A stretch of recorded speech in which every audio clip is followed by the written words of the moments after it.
Luhaan man ako nang dumating ka. Durog man ako ng mga sandaling nakilala mo. Luhaan ang makita mo ako sa isang sulok, nasasaktan, lumuluha, durog at wasak. Ngunit ang dumating ka, nagawa mo akong pangitiin. Na kahit may kahalong luha, nagawa mo akong patahanin at pahirin ang aking mga luha. Na minsan pa, di ko inaasahan na muli ako magtitiwala. Sa mga oras na ako'y luhaan, unti-unti mong binuo ang wasak kong puso. Unti-unti mong ako'y napapangiti na kahit ang mundo ko ay nasa kadiliman. Na unti-unting nagliliwanag at ikaw ang ilaw. Hanggang di ko namamalaya na unting-unti mong nagagawang pahilumin ang sugat sa puso ko. At nagawa mong baguhin ang pananaw ko. Na muling nagtiwala sa mundo ng pag-ibig at pagmamahal. Namalayan ko na lamang ikaw na yun nasa puso ko. Na ang dating dinurog ng nakaraan, ngayon may panibagong mundo na nakatayo sa dambana ng puso ko. Hanggang nasabi mo na mahal mo ako. Ang puso ko ay sobrang nagagalak sapagkat may katugon ang nararamdaman ko para sa iyo. Muli mo akong pinasaya at muli mo akong nakikitang nakangiti. Muli mong binago kung ano ako sa nakaraan. Di ko alam kung tama ba. Sapagkat sa maiksing panahon, minahal kita. Ngunit yung sakit sa nakaraan nagawa mong pahilumin. Muli itong nanariwa. Kung gaano kasakit ang aking nararamdaman sa aking nakaraan. Sapagkat mas masakit pa pala sa iyong pagdating. Bakit ka pa dumating sa buhay ko? Bakit hinayaan mong mahulog ako sa iyo?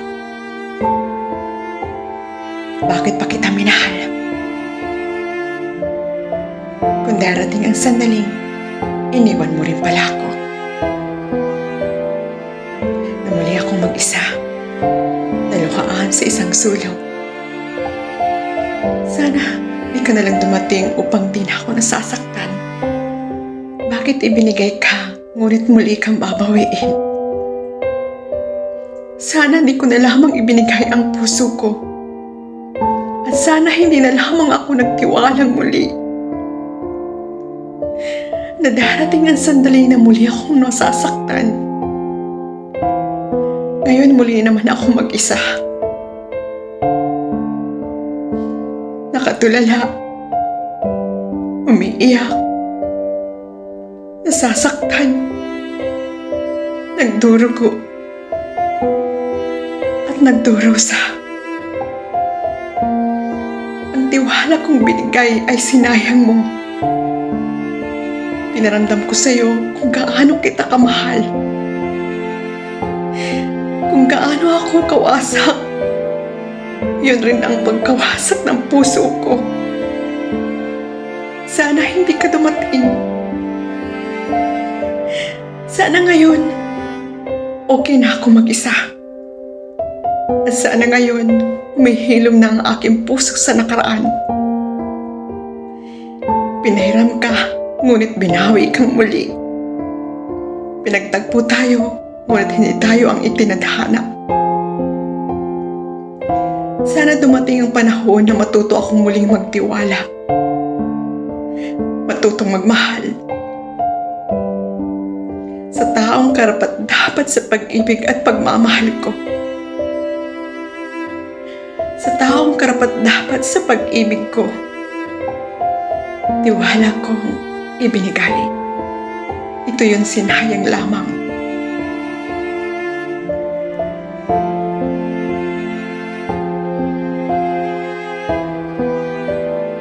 araw na ang lumipas.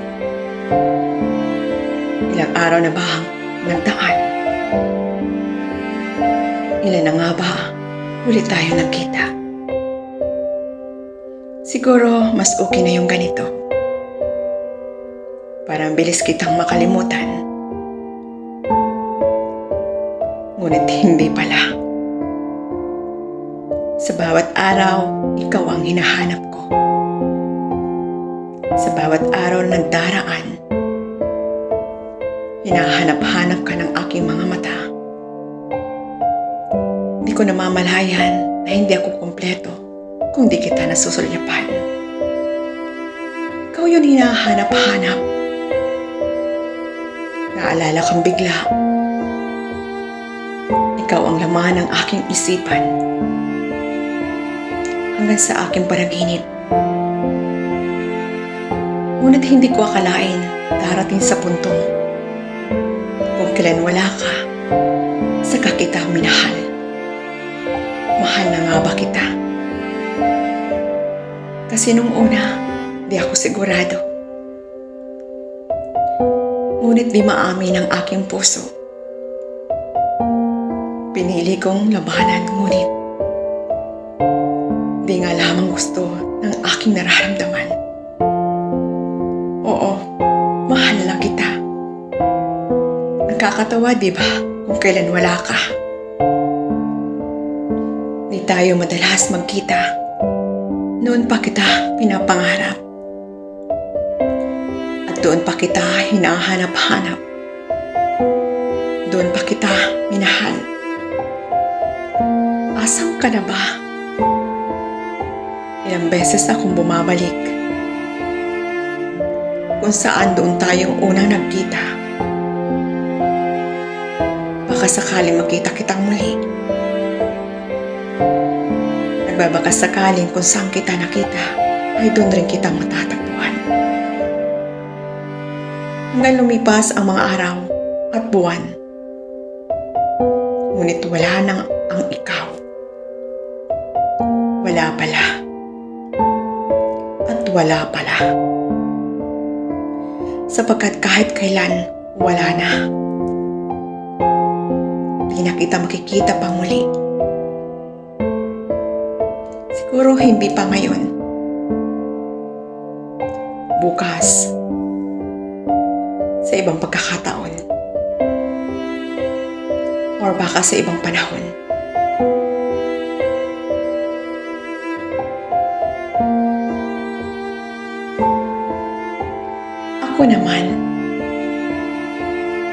Ako naman ang piliin mo.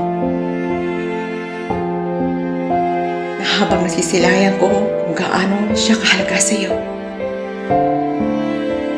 Hindi mo ba ako nakikita? O nagbubulag-bulagan ka lamang na mahal kita?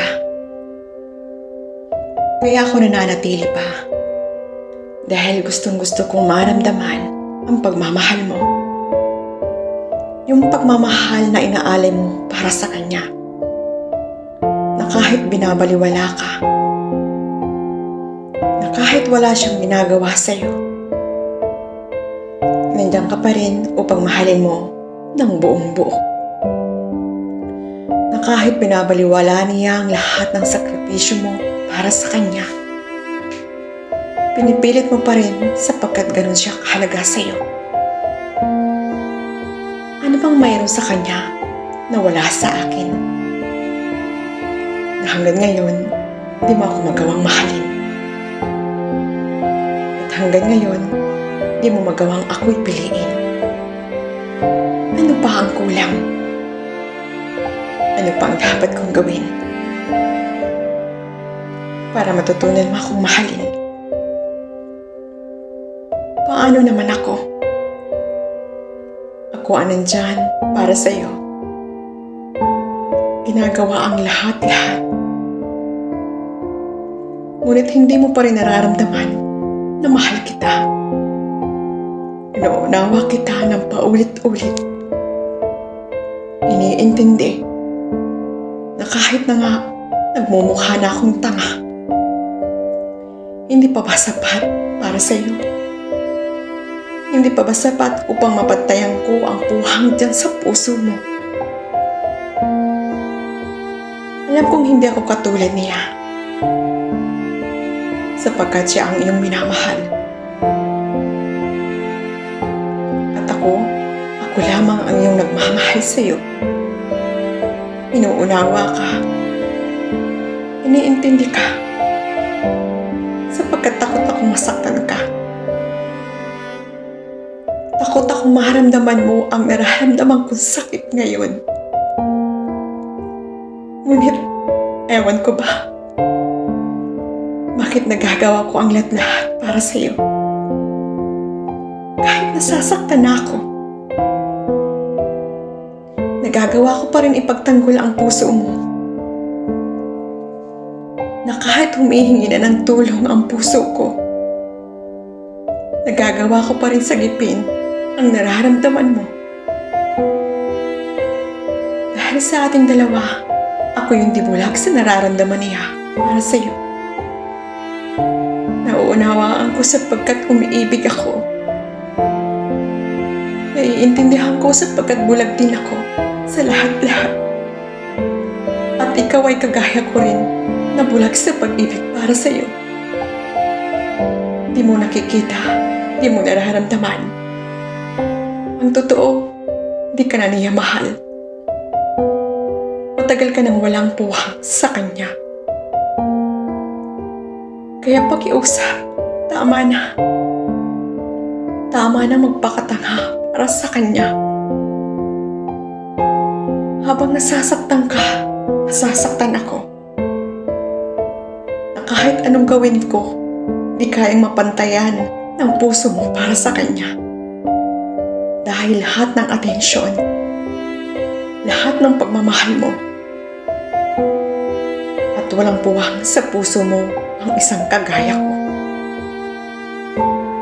Na kahit nandito ako, sa iyong harapan ang iyong mga mata ay para lamang sa kanya. Pakiusap, tama na. Imulat mo naman ang iyong mga mata upang makita mo yung nasa iyong harapan. Upang makita mo yung taong matagal ka nang minamahal. Pinapahalagahan. Minsan nagmamahal tayo, nagagawa natin magpakatanga. Nakakalimutan ang ating sarili para sa ating nararamdaman. Ngunit tama ba na sila naman ang ating uunahin bago ang ating sarili?